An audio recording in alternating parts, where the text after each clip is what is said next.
Hi, my name is Geno Yauchler, owner of Florida Water Analysis. Today we're going to go through what entails a free water test. So when you click that button and say I want a free test, this is what you're going to get.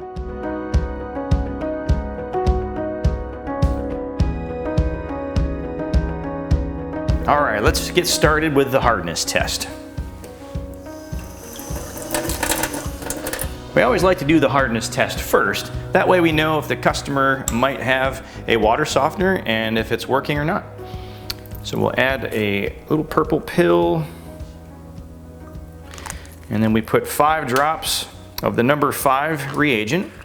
And after this we shake, and if it turns red, 1, 2, 3, 4, 5. Red is hard water and blue is soft water. Okay, so we have hard water here. So to find out to what degree of hardness, we add the number 7. 7 is 1 drop per grain of hardness. So we'll start with 1, 2, 3, 4, 5, 6, 7. Well, it's getting up there. 8, 9. Looks like we need 1 more drop to make it that cobalt blue, and that would be 10 grains of hardness that we have here. Okay, so we've established that you have 10 grains of hardness here in this water supply. What does hardness mean? Well, typically you're looking at calcium, magnesium, and even possibly manganese. But the majority of what we see in tap water is calcium bicarbonate. So calcium bicarbonate by nature is binding, so it attaches to the outsides of your faucets, your fixtures, the insides of your plumbing, your water heater. Everywhere water touches and it dries, or even if it's just standing inside the plumbing, it will calcify the inside of your plumbing, especially if you have pH that's higher than 7.0. So taking a look at 10 grains per gallon, you're getting into what we would consider extremely hard water according to the Water Quality Association. All right, so what we're going to do now is we're going to do what's called a precipitation test, whereas we're going to precipitate the hardness minerals out of your water. So we'll take 1 sample, which is your hard sample right out of the tap. Okay, and we're going to get another sample, which is some I just squeezed fresh out of our miniature water conditioner. We're going to add that in here too. Okay, so we have that, and then we're going to go ahead and add our precipitation A and B. So we'll add 5 drops of each one of these solutions into each sample. 3, 4, 5. 1, 2, 3, 4, 5. And this is what we would consider like a coating and weighing compound, and it basically will let you see, because as it dye, you can see the hardness minerals a little better, and this will actually attach to as well. So you put the 2 together, 3, 4, 5 drops of each, 1, 2, 3, 5, and then you wait a few minutes, and it'll tell you whether your water is got hardness minerals in it or not in a visual test. All right, so I'll just take these, but of course right away you can see the difference between the two, right?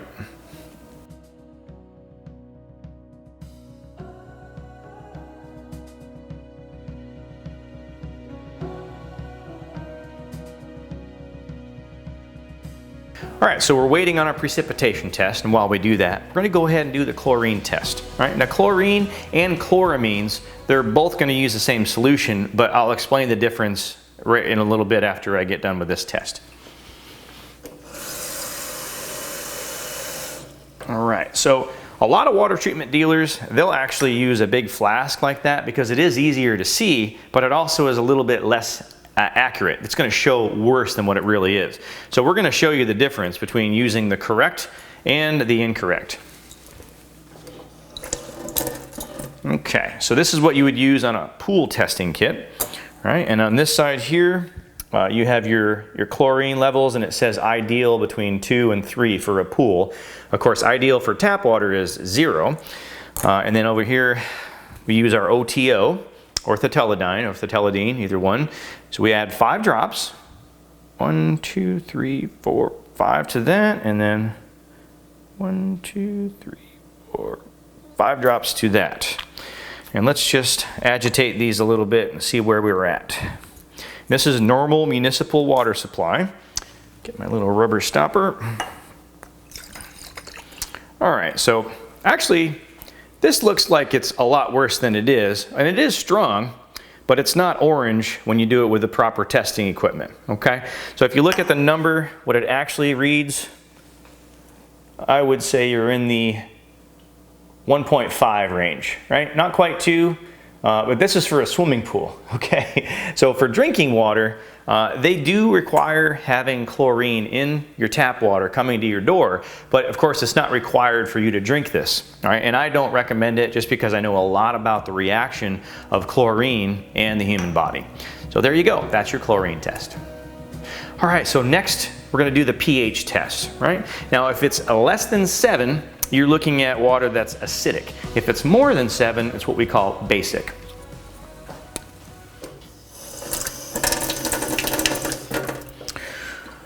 Alrighty, so we're gonna add 8 drops. Let's see here, 1, 2, 3, 4, 5, 6, 7, 8 drops. And then we will shake this up. And then we're gonna grab our little testing comparison slide. So let's see where we're at here. To me, this looks like it's a little over 7, which is what the city actually is shooting for, okay? So I would say probably about 7.2 is what your pH is. Now, if your pH is high, what can happen if you have hardness minerals in your water, which we know you do, the actual calcium and magnesium will start to stick to the inside of your plumbing. Now, if you have acidic water, what will happen is regardless of the hardness, it'll start to etch away at your plumbing. So the harder your water is and the higher the pH, the more likely you're gonna get buildup in the inside of your plumbing. And the lower your pH, the more likely you're gonna get leaks, especially if you have copper or other types of metals. Next, we're going to do the Total Dissolved Solids Test, or TDS. We have a digital reading on here. It'll tell us how many parts per million. It's relatively accurate. We have a solution we use that we dip in to make sure that we're giving you an accurate number. And if you look closely, you'll see there's 2 little rods. So what happens is the water is going to communicate, or really it's the dissolved solids that's doing so. So the more pure your water is, the less conductivity there is, and the lower the number. So our recommendation is far lower than what the recommendation is for the utility. Their legal limit is 500. They recommend under 300. We recommend it be as low as possible, especially if you have minerals or chemicals that are less desirable, like total trihallomethanes, you have lead, all kinds of different things that you really don't want to have in your drinking water. So let's take a look.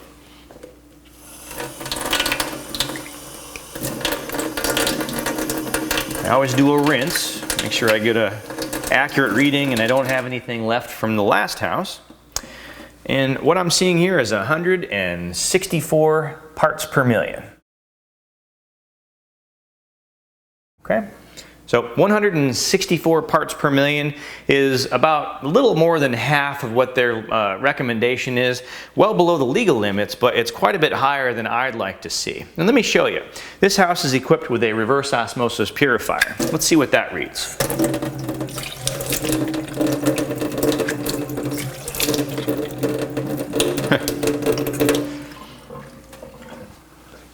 This says 6, all right?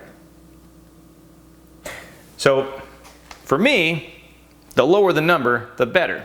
All right, now the downside to having water that's extremely pure like this is you do get a slightly acidic reading on the pH. So what a lot of people are doing now, and we provide as one of our services, is a pH raising cartridge. So you'll add things like calcium carbonate and it brings your pH up, and for a lot of people it's very helpful. In fact, my wife, she had acid reflux, pretty bad. We put in the reverse osmosis system and it didn't really seem to get any better. When we put the pH raising cartridge, I mean, it was like a miracle. She doesn't even take any Nexium or any of those pills, whatever you want to call them, anymore. So pH positive, purified water, that is my recommendation. And the TDS of 6 to start, when you add the minerals, it'll probably go up to maybe 25 or 30. All right, so let's say you're on a well. Well, you're gonna have a couple more tests that we're gonna do for you. So let's go ahead and start. First test that I'd like to do is either the tannins or the iron. We'll go ahead and do the tannins test now because it does take about 20 minutes. Okay, so we have this. It's our water sample. And then we have our tannins number 1 and our tannins number 2. And we have a little pipette. We just pull 1 milliliter of the tannins number 2. And we squirt that in there, okay? And then we're gonna add 3 drops of the tannins number 1.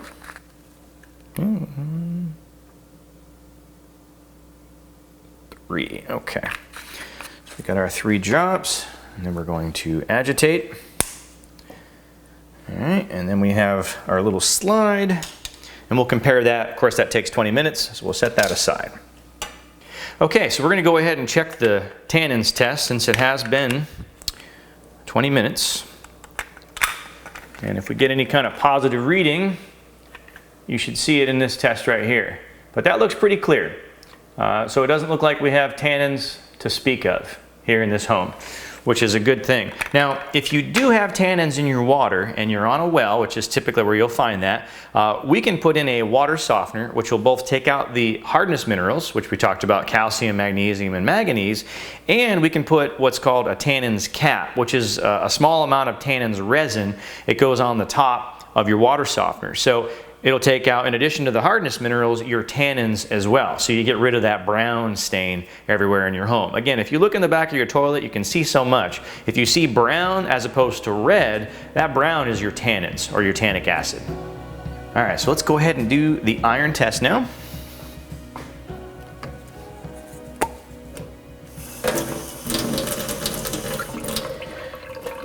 So iron comes in a couple of different flavors, if you will. One of them is your ferric, another is ferrous, and either one of those can actually be, there could be organisms that actually eat the iron. So it can cause a gelatinous mess throughout your entire home. You can actually look in the back of your toilet, the water closet there, and if you feel the side of the toilet bowl, you can actually feel the slipperiness. That's when you know you have iron-eating bacteria. But if it's gritty, but it still shows iron, that means you don't have an iron-eating bacteria, which is good news. You can treat it without using a chlorination process. All right, so let's go ahead and do our iron test. We'll do 5 drops. 1, 2, 3, 4, 5. And we'll get 1 little scoop of the iron powder.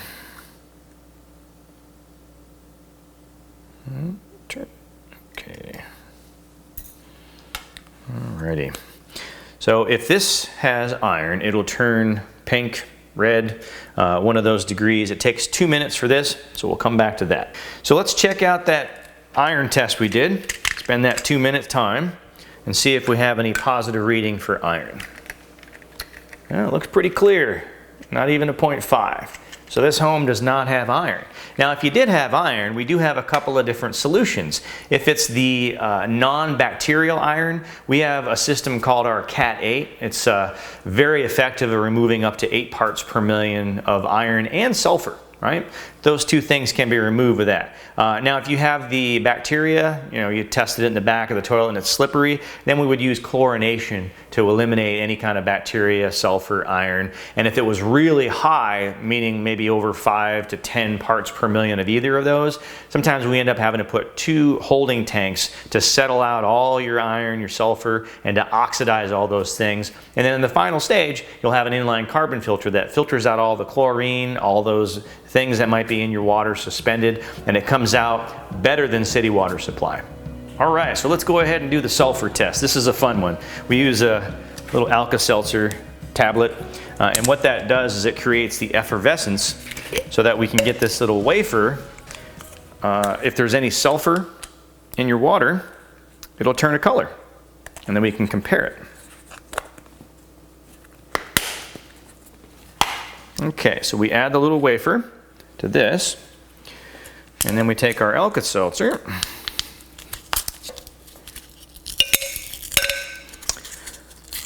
plop plop fits his.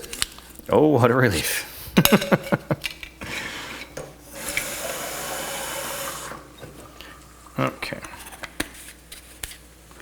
All right, so this will create gas, and if there's hydrogen sulfide or sulfur in your water, it'll go through this little hole and it'll make a stain. And we just take a little comparison slide and it'll tell us exactly how many parts per million of sulfur you have. Very simple test. So that's all the water tests we provide here at Florida Water Analysis. To have your water tested, go to floridawateranalysis.com. What's in your water?